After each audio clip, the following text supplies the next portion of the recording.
जितनी मेरी बच्चों से बात हुई है उसके अकॉर्डिंग तो इवनिंग शिफ्ट टफ था, जितनी मेरी बात हुई है बच्चों से। मैम एडमिट कार्ड आने से पहले में ही आ जाए, थोड़ा नॉर्मलाइजेशन हो जाएगा तो अच्छा रहेगा, लेकिन वो हुआ ही नहीं। देवयानी आपका कौन सा देवयानी का कौन सा शिफ्ट था, मॉर्निंग या इवनिंग वाला? मॉर्निंग शिफ्ट था मेरा। मॉर्निंग था, मॉर्निंग। अच्छा, मेरा मॉर्निंग इवनिंग शिफ्ट था। में मॉर्निंग शिफ्ट में जितना बोल रहे हैं बच्चे, यूनिट 13 से क्वेश्चन आया ही नहीं था मॉर्निंग शिफ्ट में। आए थे लेकिन मैम नहीं समझ में मैम, नहीं आ रहे थे। 13 से बहुत कम आए थे। और इवनिंग ज्यादा शिफ्ट मैम में। प्लांट फिजियोलॉजी हम्म। उससे आए। और इवनिंग शिफ्ट में आए थे क्वेश्चन यूनिट 13 से। कि मैम हमारे मेथड्स में आए ही नहीं थे इतने क्वेश्चंस। नहीं, जून वाले अटेम्प्ट के लिए मैं यूट्यूब पे ही मैं लेक्चर जो है वो मैं अपलोड कर दूंगी, मॉलिक्यूलर बायोलॉजी के और बायोकेमिस्ट्री के। और यूनिट 13 के मैं दोबारा से मैं रिकॉर्ड करके अपलोड कर दूंगी, इन 3 यूनिट्स के। यूनिट 13 तो आपने बहुत अच्छे से करवा रखी है कंप्लीट। उसमें उसको मैं मॉडिफाई करके दोबारा अपलोड कर दूंगी। हाँ ऐसा कर लेना, नहीं बहुत अच्छे से करवाई है आपने। Otherwise biochemistry, general aptitude and molecular biology, ये 3 यूनिट्स और एनिमल फिजियोलॉजी, 4 यूनिट्स करवाऊंगी मैं। Applied biology. क्या? मैम अप्लाइड पार्ट की। अप्लाइड पार्ट वो यूनिट 30 में इंक्लूड करके करवा दिया था मैंने आप लोगों को। Good evening ma'am. Good evening. Ma'am आप कैसे मतलब 2025 जून के लिए आप मतलब प्लान कर रहे हो, आप थोड़ा बता देंगे क्या, कैसे करोगे? और thank you first of all, आपने जो जो कवर करा है इस बार भी बहुत अच्छा लगा। Thank you so much. जून के लिए मैं बायोकेमिस्ट्री, मॉलिक्यूलर बायोलॉजी, यूनिट 13 और जनरल एप्टीट्यूड, ये वाला पोर्शन मैं यूट्यूब पे मैं करवा दूंगी मैं। बाकी डेवलपमेंटल बायोलॉजी, प्लांट फिजियोलॉजी, ये सारे सब्जेक्ट आपको वैसे भी मिल जाएंगे। अगर यूट्यूब पे अगर आप सर्च करोगे तो मोस्टली प्लेलिस्ट आपको मिल जाएंगी अदर चैनल्स पे। लेकिन मैम बायोकेमिस्ट्री की। क्या? हम मॉक भी थोड़ा करा देंगे तो एटलीस्ट लास्ट 2 मंथ्स में मॉक क्वेश्चंस आपके साथ एक्सप्लेनेशन, अगर आपका टाइम मिलता है तो क्वेश्चन एक्सप्लेनेशन अच्छा होता है मैम। ठीक है, ट्राई कर लेंगे लास्ट में। अदरवाइज मॉक वगैरह के लिए आप CSIR के PYQ उठाना, गेट के PYQ उठाना, उन्हीं को सॉल्व करके चले जाना।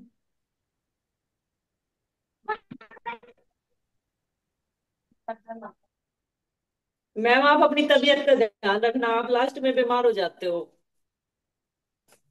ऐसा थोड़ी ना मोनिका, हर बार बीमार होना है। पता नहीं, इस बार ही सब कुछ इतने अच्छे से चल रहा था, आपके बीमार होने के बाद तो हम तो ऐसे हो गए फ्री फ्री। नहीं, अब की बार जितना मैंने रिव्यू लिया है बच्चों का, तो बायोकेमिस्ट्री, मॉलिक्यूलर बायोलॉजी और यूनिट 13 और एनिमल फिजियोलॉजी,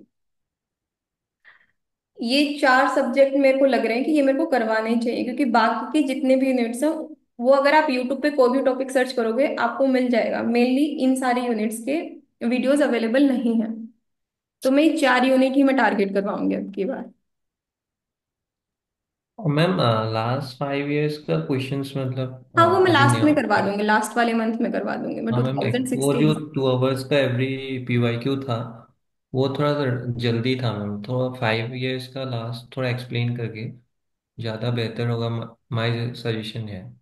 वो जो लास्ट टाइम मैंने जो PYQ का लेक्चर दिया था वो एक ही लेक्चर में 10 साल के करवा दिए थे मैंने, बट अब की बार मैं 1 ईयर का 1 लेक्चर इस अकॉर्डिंग करवा दूंगी मैं, डिटेल्ड एक्सप्लेनेशन के साथ में। ओके मैम, वो बेहतर है मैम। Thank you. एग्जाम कैसा हुआ आपका? मैम अच्छा गया है, अभी तो क्या होता है, होपफुली। मैम पार्ट बी में मैंने 31 के करीब किया, अटेम्प्ट किया। पार्ट ए में 8 और पार्ट सी में अराउंड 23-24 के आसपास किया। तो जिस अकॉर्डिंग आप अटेम्प्ट करके आए हो इसके अकॉर्डिंग तो आपका क्लियर हो जाना चाहिए। मैंने सोचा कि मैं ही ज्यादा क्वेश्चन अटेम्प्ट करके आई, मेरे जैसे और भी भाई हैं। नहीं, कोई कोई तो 25 के 25 भी करके आया, पार्ट बी के पूरे करके आया है 35, और पार्ट सी के 25 करके आया है। ये लोग ना तुक्के मार के आते हैं, जो पूरे के पूरे करके आ जाते हैं 35 के 35 और पूरे 25। इसमें तो कभी डिसीजन नहीं होता। नहीं तो कई बार कैसा होता है, नेगेटिव मार्किंग में ज्यादा चले जाते हैं मार्क्स, जितने आने होते उतने भी नहीं आते।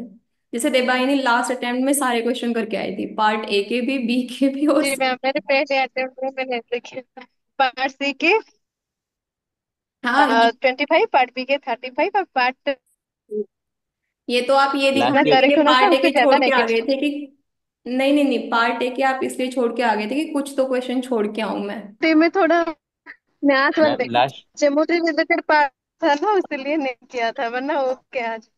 हम्म। मैम इस बार एक्चुअली मैंने जो किया है। पार्ट सी में है ना मैम, हम्म। 2 पॉइंट मतलब 2 ऑप्शंस में आ जाता था, तो उसमें तो रिस्क लेना ही होगा ना मैम, 50-50 जब आ जाता है तो थोड़ा सा हाँ, जो अगर लक एंड बेस्ड आ गया तो वहाँ पे तो आपका लग भी सकता है, या मैम कैलकुलेशन बेस्ड होता है ना मैम, उसमें तो करना ही पड़ेगा मैम।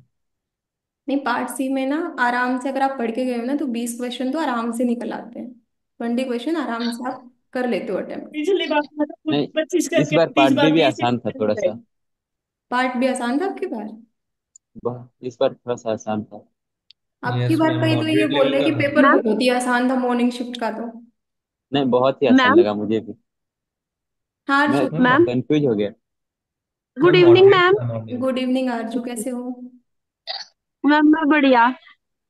कैसा हुआ पेपर? मैम मुझे ना पेपर तो इवनिंग मैं मॉर्निंग शिफ्ट का तो क्या ही देखा, लेकिन इवनिंग शिफ्ट का भी मुझे पेपर तो ठीक लगा मैम।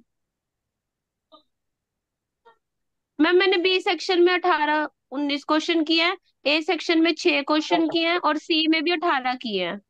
तो जितना करके आए हो वो सही करके आए हो या फिर एक आध क्वेश्चन तुक्के में मार के आए हो? नहीं मैम, मतलब जैसे कुछ क्वेश्चनों पे, जैसे सी सेक्शन का एक आधे क्वेश्चन पे जैसे 50-50 था, तो फिर मैम मैंने रिस्क ले लिया। चलो बढ़िया है क्या। तो और मैम जो ए सेक्शन के 6 क्वेश्चन किए हैं उन पे मैं श्योर थी, 6 के 6 पे। वो जनरल एप्टीट्यूड आपका अच्छा है ना इसलिए। और मैम गेट के अंदर मैम मेरे 40 मार्क्स बन रहे हैं, और उसमें से मैम 1.6 कुछ करके नेगेटिव में, तो 38.3 समथिंग, 38.3 ही बन रहे हैं मैम उसमें तो। गेट का तो हो जाएगा आपका क्लियर।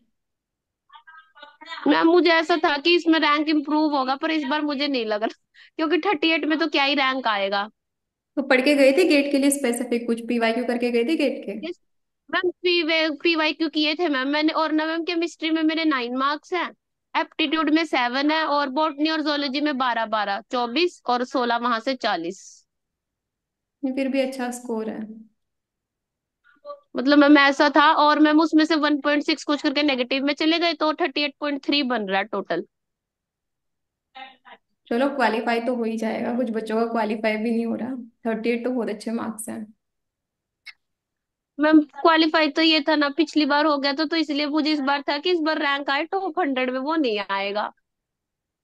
कोई बात नहीं, नेक्स्ट टाइम। नहीं मैम मैम, अब आपका नहीं देखती क्या बस हुआ था गेट मैम? तो। हाँ बोलिए। हेलो। हाँ मैम, आपका क्या हुआ था मतलब लास्ट में कुछ इमरजेंसी था क्या मैम? लास्ट में जो हो नहीं पाया, जो जो आपने बोला था, कुछ हेल्थ इश्यू आ गया? हाँ, वो चिकनगुनिया हो गया था। Okay okay ma'am.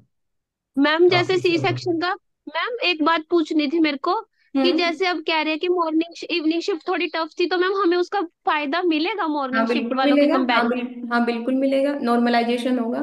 जिस जो भी मैम शिफ्ट कितने का नंबर टफ बढ़े, हो। हाँ।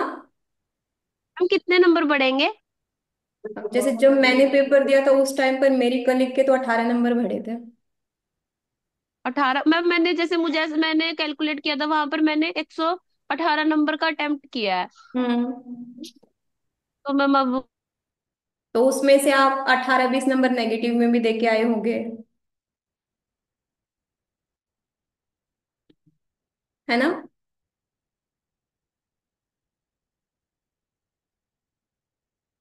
ये है कि नॉर्मलाइजेशन का ये फायदा हो जाता है, जिस भी शिफ्ट का टफ माना जाता है उन बच्चों को 10 12 नंबर का फायदा हो जाता है।